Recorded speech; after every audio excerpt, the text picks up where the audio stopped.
నమస్తే అండి. కలపల మండలం దుర్గాల గ్రామం అది. మేము ఉదయాన్నే 5:30కే పనికి వచ్చామండి. ఇక్కడికి వచ్చి 6 గంటలకల్లా మేము పని చేయాలని మేము కిందకి వెళ్ళామండి. ఫోటోలు పోస్తాను పైకి వచ్చాము. మీకు పని లేదమ్మా, మీ మేట్లు తీసేసారు, మీది వైఎస్ఆర్ పార్టీ అని మాకు చెప్పారండి. మా పేర్లే లేవని మీ సెల్లలో మీ యాప్ ఓపెన్ అవ్వలేదని చెప్పారు సార్. మేము చాలా బాధతో ఉన్నామండి. మరి అందరూ పని చేస్తున్నారు సార్, మేమే 4 గ్రూపులు చేస్తలేదండి. మాకు పని కల్పించాలి. మరి అందరితో మీరు మరి ఏదన్నా అంటే పార్టీ ఫీలింగ్ అంటున్నారు సార్. పార్టీ ఫీలింగ్ లో ఆ పార్టీ ఈ పార్టీ అని మాకేమీ లేదు సార్. మరి ఎన్ని నిమిత్తం అయితే మా పని మరి ఎలా తీసేస్తారో, మమ్మల్ని ఎలా ఎందుకైతే నిర్ధానంగా నిలబెట్టారో మాకైతే తెలియదు సార్. మేము నిత్యం కష్టపడి వాళ్ళు, మరి మాకు పని కావాలి సార్. మీరు ఏది చేసినా ఏదేమైపోయినా మాకు పని కల్పించండి. మాకు మట్టుకు పని కావాలి సార్. మేము ఇక్కడే ఉన్నామండి. తిరగొట్టమన్నాం సార్. అందరూ పని చేస్తున్నారు సార్, మేమే ఉన్నామండి. ఇలాగా చూడండి, ప్రతి ఒక్కరు పని చేస్తున్నారండి. మాకే పని లేదు.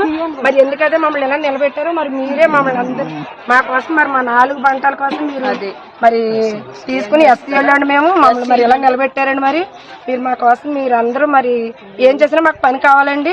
మేము ఇక్కడే ఉన్నాం, చెరుగొట్టమ ఉన్నాం సార్. మీరు ఒకసారి గమనించి మాకు పని కల్పిస్తారని అడుగుతున్నాను సార్.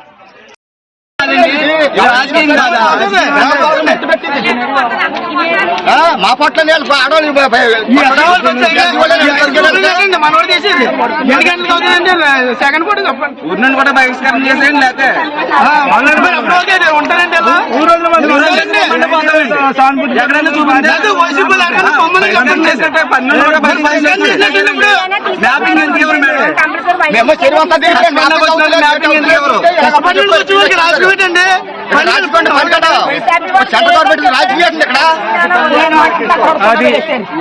మేటికి సున్నా పట్టి